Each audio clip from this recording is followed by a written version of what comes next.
Hey boys and girls, welcome back. It's me, Keith, the Misprint Guy, and welcome to week 50, in which I share with you all kinds of strange and unusual cards from a game called Magic the Gathering.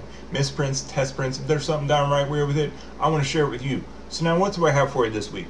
Well, this is more about week 34, okay? Now, one of the things that I covered in the past was alpha playtest cards. So really, this is more like part 2 of the alpha playtest cards. Now, I told you I was going to do more at a future date, and now is the time because I had a lot of good questions from you, and I also was able to talk to an original alpha playtester, and he got me a lot of cards. So I have some new stuff to share with you and a lot of questions to answer. So the first thing that I wanted to share with you was the all important, all awesome red Time Walk. The card Starburst, yes, I shared that with you last time. But the card Starburst is, well, the infamous red Time Walk, and there is indeed an actual regular Time Walk. So here's the thing. One thing that I was able to confirm was they were being printed at the same time. So it wasn't like, oh, they were going to do red and at the last minute they did blue. They were going to do red and blue, and then for some reason they dropped the red card. Now, I'm jumping ahead, but I can tell you for sure because I've seen other playtest cards, but later on, they made another playtest card called Starburst, and then it evolved into Final Fortune. So after a few years under their belt, they kind of did give us the red Time Walk, but not exactly how we had envisioned. The cool thing about a lot of these cards is they have some really neat, weird clip art, and one of the cards that I showed you last time was Blessing. Now, Blessing has it has Spock, and then Righteousness. I'm just dropping a scan of both of them for you. Righteousness, that has Captain Kirk. So, having seen nearly every playtest card that exists, unfortunately, those are the only two from Star Trek. But there's also one from the Far Side, and there's one that has MC Escher, the Icy Manipulator. I forget the MC Escher art, but it's the sphere-looking thing with his image in it. And let me see, Calvin and Hobbes is one of the things that is in a lot of these cards as well. And let me drop in a scan of a few others. That is Batman from year 1 on there, and that is the Incredible Hulk. I'm not sure what era, but still, it's the Incredible Hulk there on Jump. So those are both pretty neat. Now, one thing that I was able to find out is the overwhelming majority. The majority of the items that they have here were taken from a D&D books. Now this book right here, see, I don't play D&D, so I had to go and track down some of these books. But this book right here is Monster Manual, and apparently this is one of their first books. So this right here has like a dozen images in it that they took, and there's other D&D books like Fiend Folio and I don't know, a few other ones that if you play D&D you should be quite familiar with. Pretty much all you got to do is find a D&D book that predates Alpha, and if you flip through it and you're familiar with Alpha playtest cards, you can go, oh, there they are, and some of them are pretty obvious. So let me just drop in a scan of a couple of them there. You can see this image here of a giant spider, and they just took that and called it Giant Spider. And some of them are pretty obvious there, like that. There's a Earth Elemental. The Elementals pretty much were taken from the Elemental section of the D&D books, and they just copied those almost verbatim and gave them the exact same name, exact same image, and all that. So I mean, it's right there. And there's other neat ones like Richard Simmons is in Still Energy, and John Travolta from Saturday Night Fever is Berserk. So that's kind of neat. Yeah, one of the other things that is kind of interesting is seeing how these cards were in their in action. This is a very good card here that I'm going to drop in for you. That is Counterspell.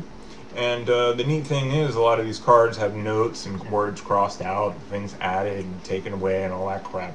But what's really neat is if you look at this Counterspell, and you see the original version of it there, it says 2U, and that 2 is, well, it's 2 mana, one of which has to be blue.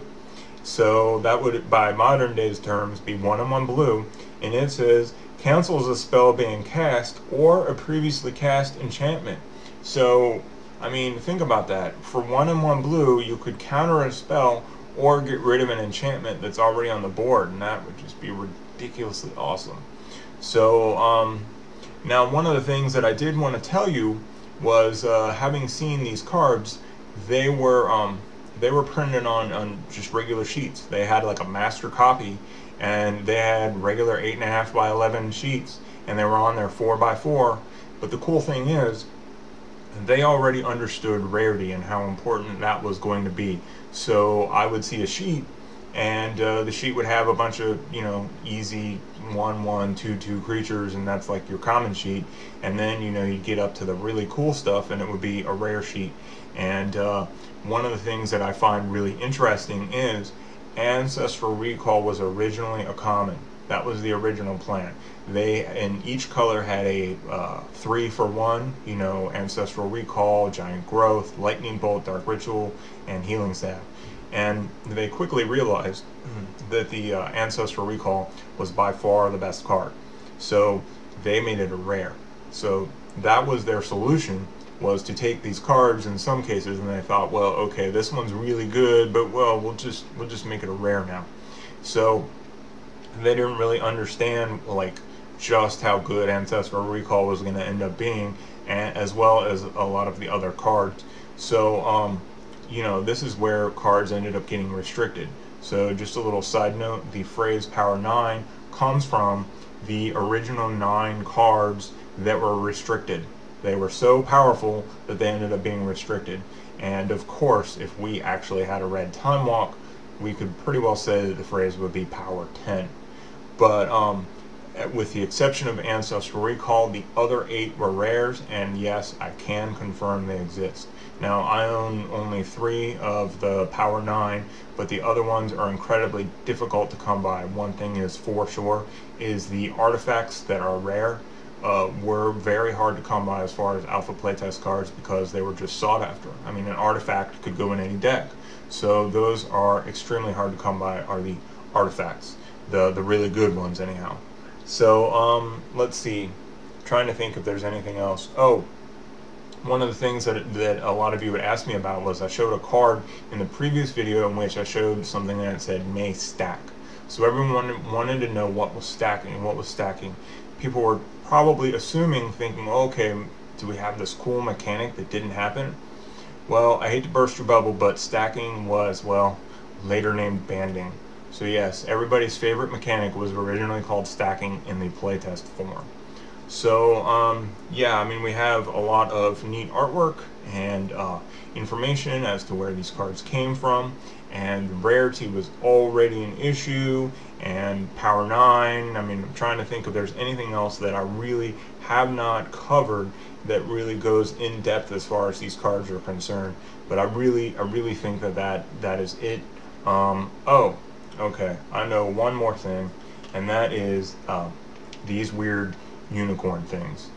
A lot of these cards have unicorns on the back, and the neat thing about them, I mean, I have a handful of these cards, but when I was trying to find out information about them, one of the original playtesters said, well, as far as he could remember, that was actually, they had an anti-league. It's kind of neat to think of, but apparently some of the cards love the anti, and certain people, they hated anti. So there was already the kind of this division amongst the, well, that's not fair, or yeah, that's awesome. The being able to use anti. So they actually formed like an anti-league. So that's kind of neat to think that there was this like already this divide before Alpha came out. And needless to say, modern day Magic cards, they haven't printed anything for anti since like 1995. So, you know, it's been a while. But yeah, I mean, they already had this whole thing going where, you know, you'd win each other's cards, and a lot of people thought that that was very unfair. So yeah, that's really it as far as the other things that I wanted to cover. And if you have questions, as always, you feel free to give me a holler. All right. So questions, comments, concerns, get a hold of me. Otherwise, I will see you soon. So take care.